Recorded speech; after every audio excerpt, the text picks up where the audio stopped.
You're listening to They're going to call it a hard foul. They're going to call it a hard foul.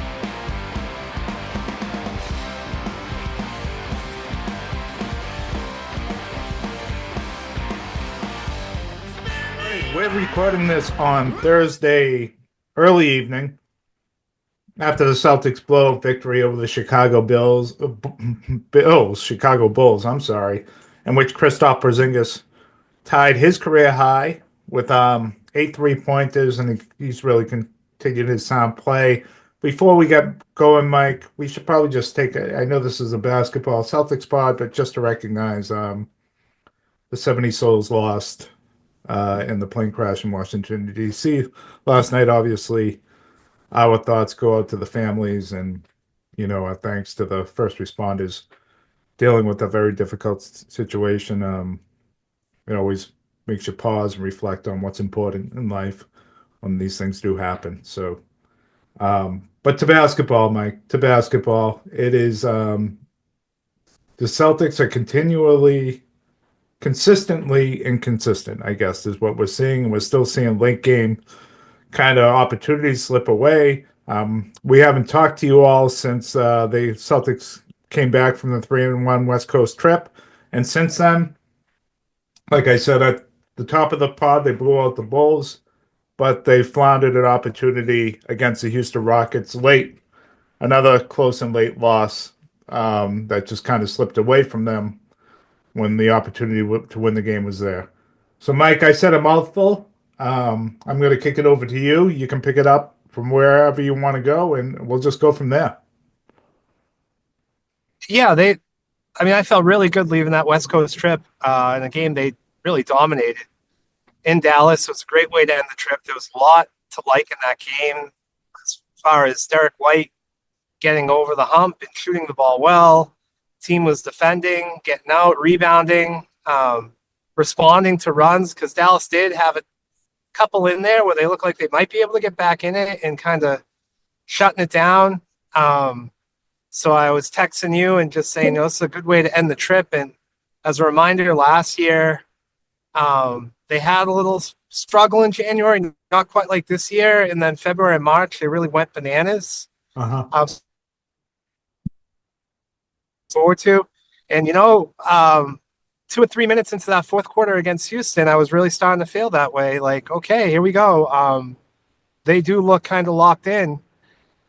And then they had that 12-point lead with 9 minutes left, and they went on to score 11 more points for the rest of the game. I think that's everything you need to know about that game. I know you and I disagree as the severity of the loss. I think it's a horrible loss at home. I know you probably respect Houston's ability more than I do. I certainly respected Ime's game plan of getting the ball out of Tatum's hands for the majority of that game, other than the third quarter. Putting a really high elite defender alone on Jaylen Brown and seeing if the Celtics and Brown would be able to beat them. I thought that was a really good game plan if you have the guys to do it. Houston certainly does. But I think the Celtics blew that game. I think they missed a ton of open shots. They missed free throws. They didn't stop Houston from getting into the paint at all. There wasn't a lot of good defense in the fourth quarter, mental errors. And it was, to me, one of the more frustrating losses I felt in a while, because I was in the place of, like, they look really good right now. They've looked really good for the majority of this game outside of the first quarter. And, the Bulls game, Jim, there's not a ton to talk about. Let's stay on Houston. Stay on Houston. Yeah, so I don't feel the exact same way. I feel that way. I am with you the last 2 minutes of that game. I think up until that last 2 minutes of that game, I think there was a lot that kind of happened that, you can look at and say, okay, what's his name? The guy that hit 10 threes. Why am I drawing a blank on his name? Dillon Brooks. Dylan Brooks. Goes out from 10-3. They weren't all open either. They were contested. It was just one of those weird games. Amon Thompson is a good player. He is, like, for the season, like 40% from inside the 3-point arc for those long twos. He was basically perfect. They play great, those two guys. So you tip your cap. The Celtics they were pretty shorthanded. They were without Horford, Hauser, and White. There were times where you had Springer on the floor with Cornette and Drew Peterson, or Tillman played some minutes that game, so you had really non-offensive players on the floor, and it just made it really easy to implement Ime's game plan. It was a good game plan, but it wasn't like rocket science to figure out based on the personnel the Celtics had out there. And sometimes, sure, they had a really good defender on Jaylen Brown. In the last 2 minutes, they just didn't cover Jaylen Brown, and he didn't make them pay.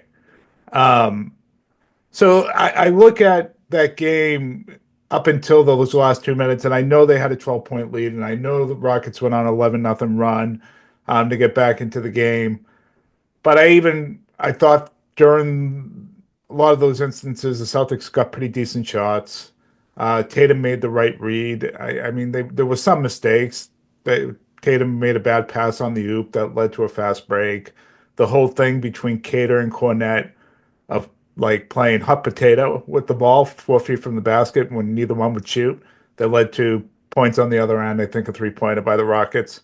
But at the same time, I can't really get worked up about Cater and Cornette not converting because they're not typically guys that are out there in the fourth quarter. The last 2 minutes is what bothered me because it's a continuation of what we've spent a lot of time on this pod talking about over the last couple weeks, where they're just not finishing games and they're finding new ways to lose. In this one, it was Jaylen Brown having 2 wide open 3-pointers where Tatum made great reads out of double teams or sometimes triple teams to get him the ball. There was one instance where it looked like the guy that was open was Pritchard on the foul line, extended 3, the above the break 3. And Thompson thought he had Tatum tricked and was ready to pick off that ball. Tatum read it perfectly and hit Brown wide open in the corner. Like there was no one 10, 15. They would treat him like Springer almost in that instance. Brown missed. He missed another above the break. Holiday missed above the break 3. And then, to be honest with you, I thought Porzingis passed up a couple shot opportunities late in that fourth quarter. At least one where he had an above the break 3 opportunity. And his foul trouble really took him out of the game and took his aggressiveness out of the game. And that foul trouble's on him. I thought Tatum was brilliant, even in those last 2 minutes. I thought he was brilliant the entire second half. I think he had 19 points in the second half. He only had 4 in the fourth quarter, but I felt like he made every right read, including those last 2 minutes. And then you have defensive breakdowns. Cornette letting Segun go backdoor for a dunk with 15 seconds left to put them up 2. And then Tatum came back and got a layup to tie it. And then in the very next possession, you have Brown and Cornette switching their men mid-possession, where the ball's being inbounded. And it allows for a Thompson uncontested, 5-foot shot. Like neither one of those shots at the end for the Rockets were difficult. They weren't even contested at the end of the game. So I kind of see the first 46 minutes as they were grinding it out and they put themselves in a position to win, and they should have won. Their best players had wide open looks. They got what they wanted. They couldn't have better looks. And then they had completely ridiculous defensive breakdowns when they could have at least brought the game to overtime. So they didn't execute. That's the part that frustrates me is the last 2 minutes. The first 46, I actually thought under the circumstances of Porzingis being in foul trouble, the guys being out, the way Tatum was being guarded, they handled themselves well. But it's been the same thing, Mike. It's just the same thing over and over again. Yeah, the end of the game execution is a real problem for this team. We've been saying it over and over again. And those last 2 minutes and those last 2 possessions in particular were not good. Also, I don't think it's acceptable for this team to give up a 13-0 run in the fourth quarter, to go scoreless for close to 4 minutes in the fourth quarter of a game. there's too much talent out there. Tatum and Brown were on the floor. They got guys out there. It's just we see it. It happens a lot. They're just not. They're just not playing consistent basketball. Yeah, no, I'm with Overall, you. They shouldn't do that, but I feel like they were still in position to win. Like I feel like there was just an event in the game, and they were still in position to win. It shouldn't happen, but I don't think it was the reason they lost. I think the reason they lost was those last 2 minutes. But yeah, I didn't think that's that my takeaway. the way they've been playing when they blew that lead. I was in a position. I didn't think they were going to win. I was just waiting for it to fall apart. Like here we go again is how I felt in the middle of that run. And then when Joe used up that challenge, so we didn't have timeouts at the end of the game, and they showed the other angle on that foul where it was an obvious foul. Yeah, Oh, what a mistake! And then once again, not sitting Tatum at all, like at all. He played basically the whole third and fourth quarter. There was no rest in between. Um, Obviously Tatum made some big plays at the end of that game, but I don't think that's a sustainable way to go after these games. no, no, I don't. I agree with you there, but I will say on this one, I don't think it hurt them. I thought he still played a really well in the fourth, the entire fourth, outside that one turnover.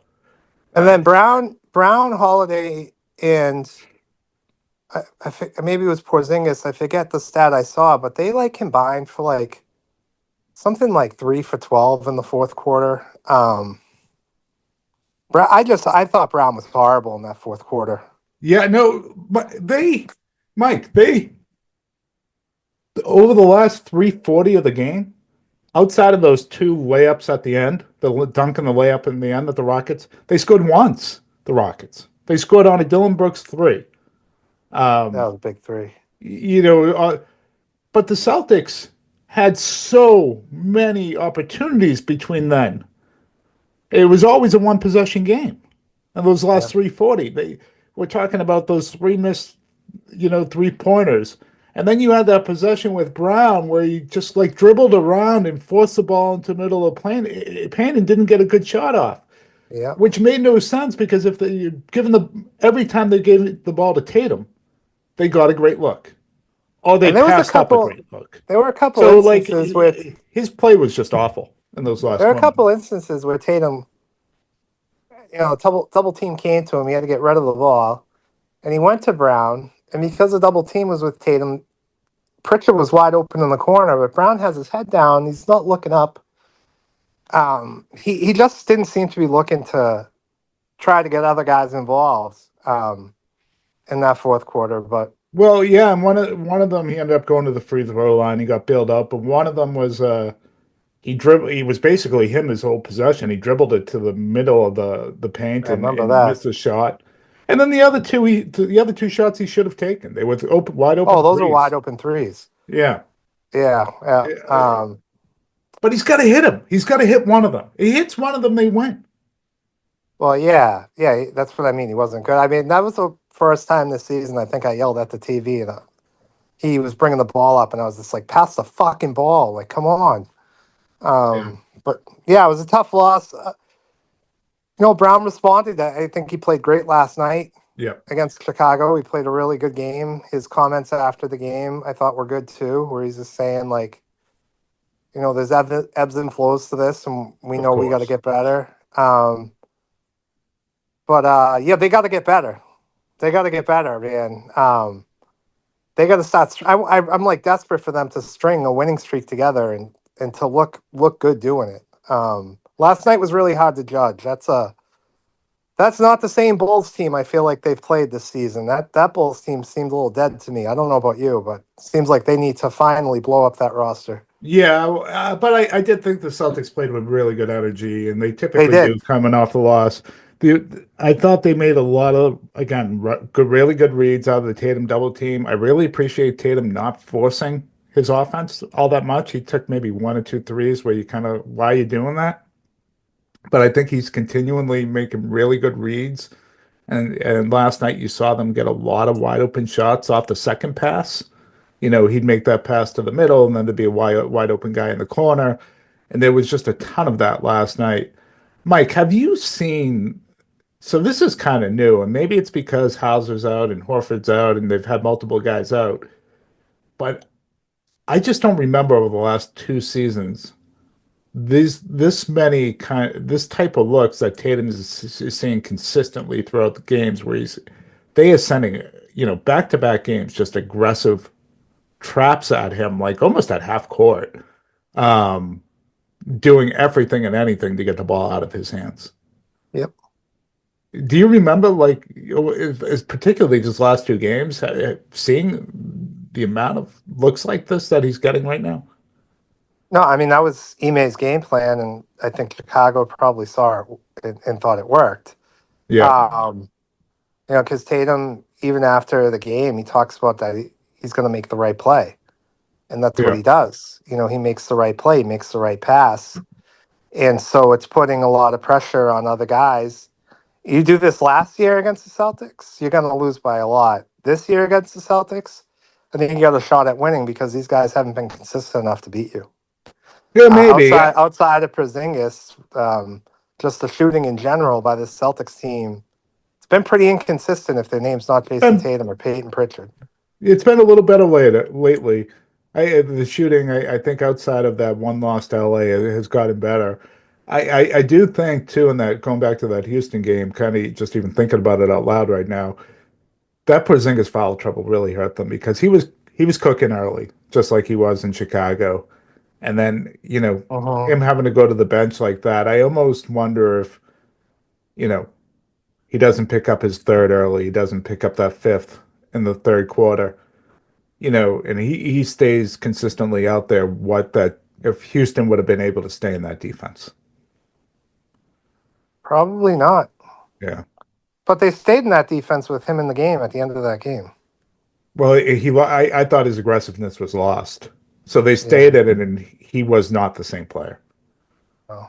That was just me. Why? I mean, there was one play that it really stood out. There was late in the game, kind of an above the break three situation. It was where Holiday ended up taking an open one, but he was, 29 feet out. No one was around him, and he passed it immediately.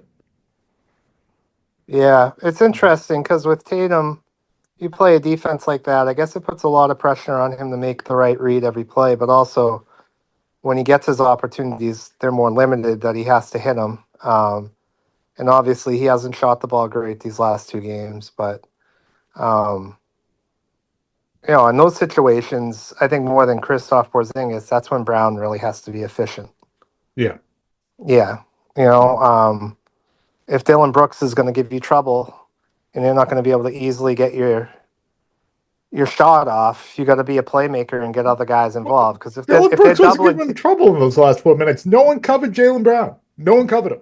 well, when he was trying to drive to the hoop and Yeah. he was getting stuck in the paint, it was because it was good defense on him. Yeah, but I Um, mean that was one possession. Outside of that, they were not covering him. He did not make them pay when there was no humans around him for about 7 feet. yeah. That's pretty bad. Um, and he didn't make the reads. There were guys open, and he Yeah. didn't pass it to them. So, we'll see what happens with that. Brown, obviously, with all the attention Tatum got last year, especially in that NBA Finals, was really able to carry the team offensively with scoring, while Tatum was doing a lot of other things. And I would suggest if I was game planning against the Celtics that we need to force Jaylen Brown to be the NBA Finals MVP again and get the ball out of Tatum's hands as much as possible. As good as Brown is, that would be my way of trying to beat the Boston Celtics. Yeah, and the other guys were contributing at a higher level, obviously, too. White and Holiday was fantastic in those playoffs last year. Big And you time. saw what, White was able to add yesterday, as last night he was shooting the ball well again. And Well, you saw it in Dallas. yeah. And Yeah. last night was kind of more of a continuation of that. I Yeah. do think so. If we're going to look at like a glass half empty, I think their offense is starting. You're starting to see signs that they're coming out of this. They're starting to Of course, shoot because better. Derek White's playing well. Yeah, and the way Porzingis is shooting. Brown has been more aggressive offensively. I know we've hammered him for that Houston game, but on the whole, I thought he's been more aggressive trying to find his shot and score. Um, there were Yeah. two games. Go ahead, Mike. No, I'm just saying, yeah, you're right. Both Dallas and Chicago, they were better with Tatum off the court. So there are signs that they're starting to come out of this. But at the same time, they need to execute in these close and late situations. Again, it was a situation they weren't in the lead, but they weren't down either when they blew this. They weren't down when Brown missed those threes. They weren't down when they had the defensive screw ups against Segun and Thompson. The game was tied. This wasn't like a desperation. I need a steal. Like, what was Cornette even overplaying him for? Why are you overplaying Man, Segun 29 feet from the basket? yeah, that whole thing was nuts, and I just again I wish Tillman didn't suck so much because these would have been possessions for him. That last possession, I was questioning like, should Springer be in the game right now and not Cornette? When Cornette was out along the 3-point line and switching with Jaylen Yeah. Brown, like they felt like so messy, but Joe didn't have timeouts, so Well, um, he could have put him in at the timeout that Houston took or right after the foul. I think he was afraid of Thompson doing exactly what he did, maybe getting Springer down. I mean, he's Thompson's way bigger than Springer. So like Springer can't really defend his shot without fouling him if Thompson gets put in position. The guy that I was kind of more surprised that he didn't go with late defensively because he has made this substitution in other games was I just think Cade is a better defender. I think he has better feet. I don't think he makes the same mistakes that he was making earlier in the year. Maybe he just doesn't trust him yet in that situation. But I yeah, I, I think he's that or better than Jordan Cornette Walsh, in right? those. What's that? That or Jordan Walsh, like somebody. Jordan Walsh, yeah, that makes some sense. It does. Yeah, Yeah. yeah. I mean, Houston's wings were playing great, and the other thing that happened too is the reason I didn't bring him up is because I can't remember his name, and he's one of my favorite players in the league. Their shooting guard. Why can't I remember Jalen his Green? name? Yeah, he started playing well in the fourth quarter, and he sucked the rest of the game. Yeah, he didn't really do much and Segun didn't really do much. It's funny. I feel like Segun they figured out in the same way they figured out Bam Adebayo that Yeah, our guys are so long that we just contest them late and it's going to bother them. yeah, but Because Green had that Segun has and been like a one. non-factor since the first quarter, the first time they played.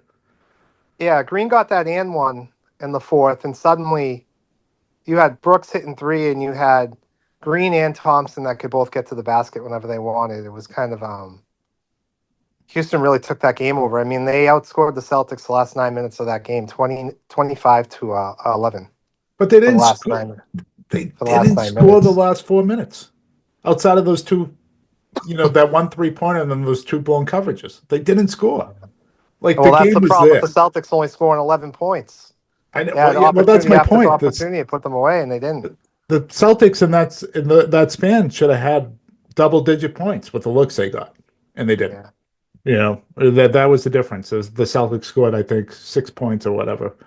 Two Houston's a Tatum scary layups and team because like they defend at such a high level. They're the type of team that out of anybody that should be making a trade at this deadline, it should be them to bring in some more offense. yeah, Um, because they can't win without it. They need something, whether it's a veteran scorer on a team that's looking to let a guy go, because they are good. They're well coached and they play the right way. They play hard. It's just I think they lack. You didn't really see it in this last game, but overall, I think they lack the offense to win a championship.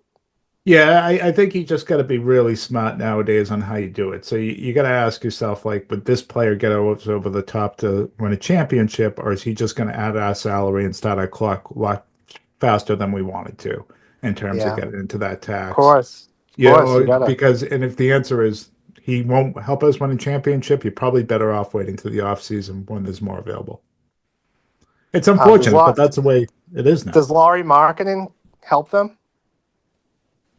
Because I that's the I guy I was don't, thinking of. I think Laurie Markkinen's a fine to really good player, but I don't see him as a 1A on a championship team or a 1B. I just don't. What about the Darren Fox? I don't know about him. I don't know Because what those rumors have motivates been him. out He there. sounds like he's only going to go to San Antonio too. He picks it, like out of all the places on planet Earth, Yeah, he that's a wants to live rumor. in San Antonio, Well, I don't think it's living there. I think it's probably who he'll be playing with playing with. next. Yes. Yeah, but that's like I heard from Charles Barkley. It's like only fat women there. He says it all the These guys time on have the money to TNT. go anywhere they want in the world. I don't think that's really an issue. You know, You it's ever like hear they'll Charles talk Barkley that. talk about the women in San Antonio? He Oh, says they're the ugliest women in the NBA all the time. yeah. So I think, when he looks at the Charles coaching and Barkley's all the that. only person on earth, him and Shaq, the only people on earth that can't get canceled. They can say Yeah. whatever they want, I think. So yeah, it sounds like he just wants to go to San Antonio. I don't know if he would agree to a trade, but to somewhere else. His agent is the same agent as Antonio Davis, so it has a lot of the same similarities that kind of happened in that situation where he had one spot in mind. But he's still playing. Like he hasn't quit on his He team. hasn't quit on his team. No, no, Yeah. He's no. not So like he's not like the guys down in Heat culture. yeah, that whole situation. If we're going around the league right now, it's kind of nuts, right? Because you have the Terry Rozier. Mike, you want to bring people up to date on what's going on with Rozier? Um, what's going on with Rozier or Jimmy Butler? Rozier. Yeah, go Rozier. That's more interesting. So it was the Pelicans and Rockets. Sorry, he played for the Hornets. It was the Pelicans and Hornets game. He's getting investigated by federal agents, right, for possibly betting on prop bets. So I'm assuming when I hear prop bet, maybe like his own statistics. Yeah, so Um, yeah. the so they're saying like he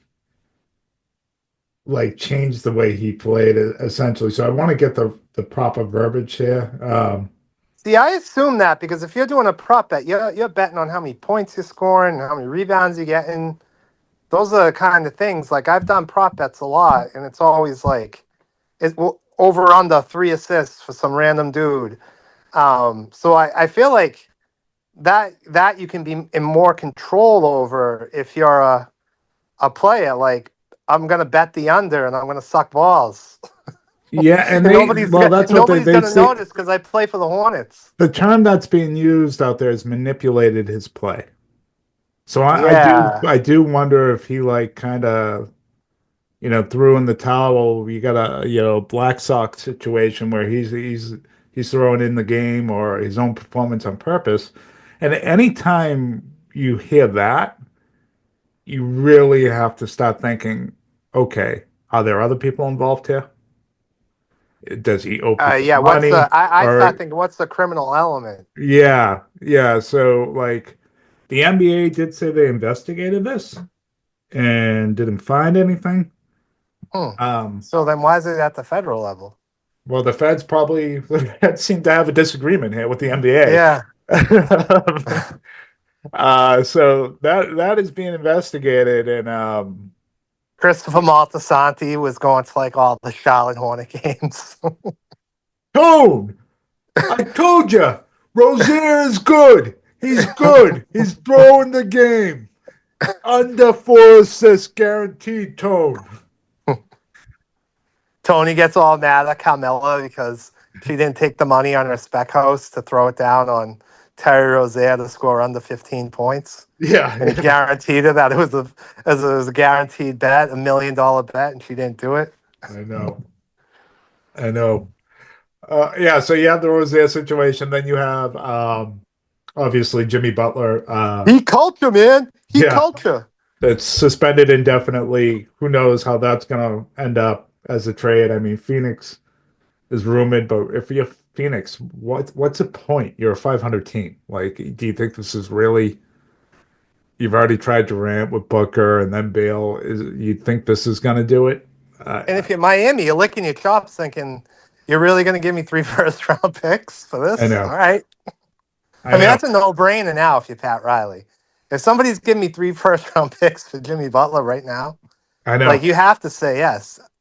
Oh yeah, yeah. Like I feel like Riley's just gonna take what's available. I can't imagine a lot is being offered up for I him can at this imagine point. the other part of Pat Riley is like, I'm not doing shit. I'm not moving you anywhere. Well, Pat Riley, the Irishman that likes to cosplay that he's an Italian, um, and sits up there looking like a mob boss. He's a fucking idiot too. Well, there Uh, are a lot of Irish mob bosses. I guess they just dress different. yeah, but he likes to protect his whole look. Like he wishes he was Italian. Um, yeah. So outside of that, you hear the rumors with Vucevic. Maybe he'll be on the move. Valenzuela over in Yeah, I the mean, Wizards. I don't know. Vucevic is like a guy that would, do great for a lot of teams, but it's just so hard to make trades in the NBA. Like, It he's the really type is. of guy before this stupid CBA that would go somewhere and And make an then impact. you have Zach LaVine. So I think if Another you're a one, like, how do you even trade for Zach LaVine? I think if you're a Celtics fan and you're like looking to see if they're going to do anything minor at all, like, sell a player to somebody essentially, that has cap space and, you give up a second and maybe they give you back a protected second. Um, it's going to happen right at the deadline if that happens because all Yeah, these other moves are going to have to happen first. So the team's caps are in order and they can't afford to probably make a trade like that until they know this is happening or not happening. So, as far as Celtics go, I'm just assuming that you're not going to find out. It's going to be one of these.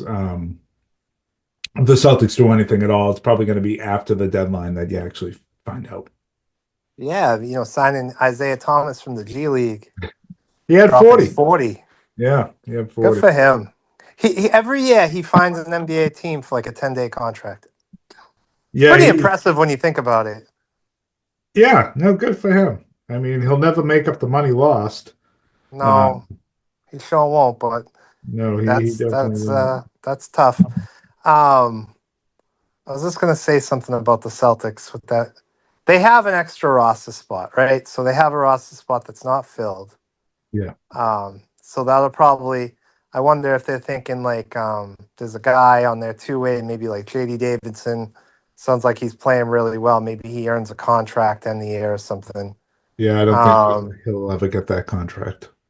yeah, so maybe there's nobody like that this year. I don't know if they fill that spot. Um, it's going to be hard for them to make a trade. It just is. This is the team they have to win with right now.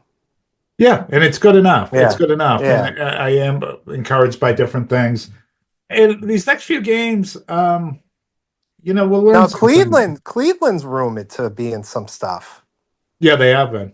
Yeah, Yeah. Now I think they're the type of team that they're not in that apron, right? Where they can match contracts to get a like they can combine contracts to make a trade. I think. I'd have to look at what they are exactly. Because some of the guys they're rumored for, they're big contract guys. It's not small. Yeah, so they are. Keep talking, Mike. I'm looking it up right now. Yeah, because I could have sworn I may have saw it's all wings. Like it's So all they have 4 million before they get into the first apron. so then they're So allowed to combine contracts to make a trade. yeah, they are. Oh, that's pretty scary Yeah, to think about if they could take like a Max Struess and a who's that guard that comes off the bench for them?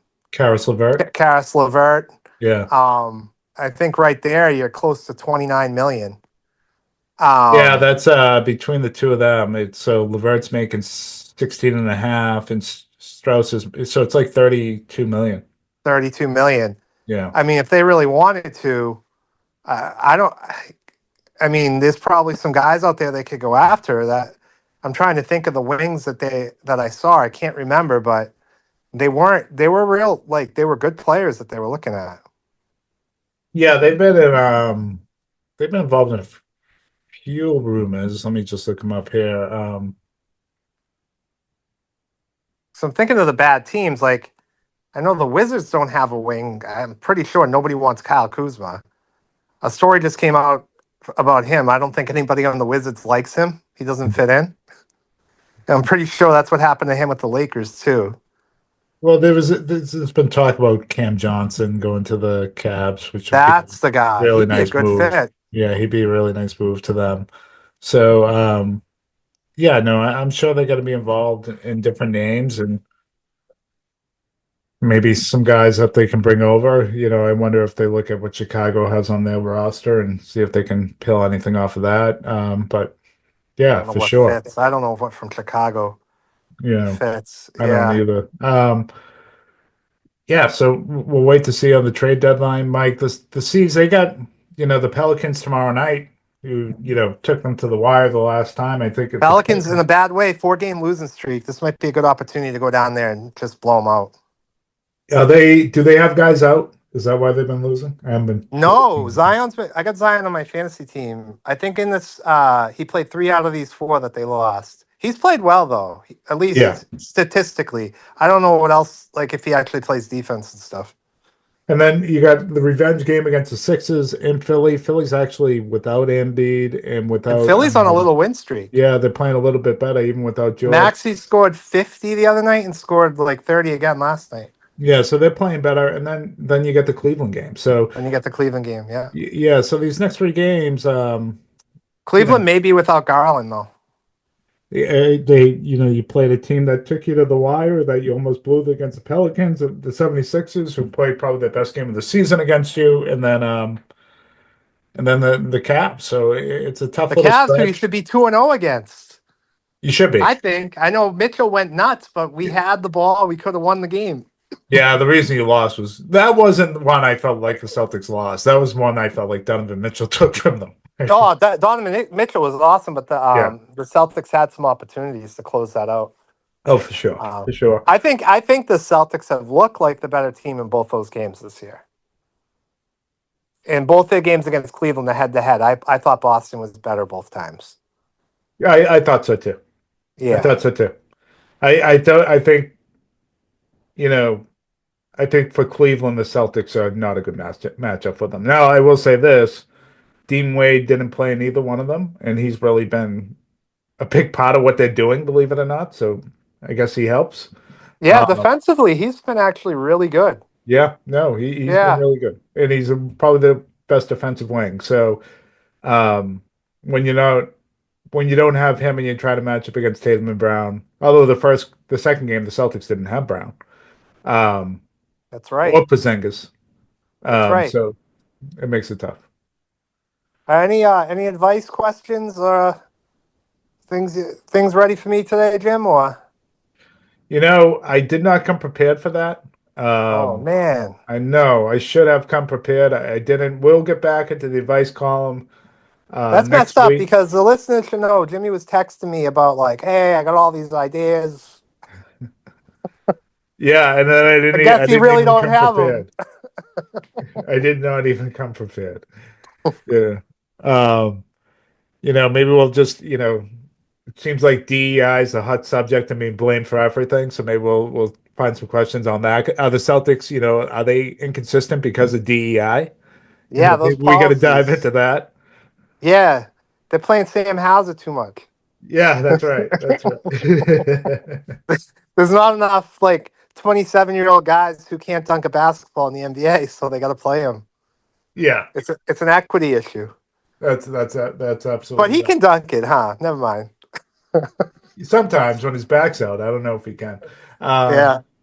All right. Hey, Mike, anything you want to say? Anything to close? Or we just been rambling and need to get the fuck out of here? Who's the guy on the Pelicans that played really good last time we played him? Murray? Murray Zion? was okay. No, it was the wing. The wing. He had like his best game of the year. No, Murphy.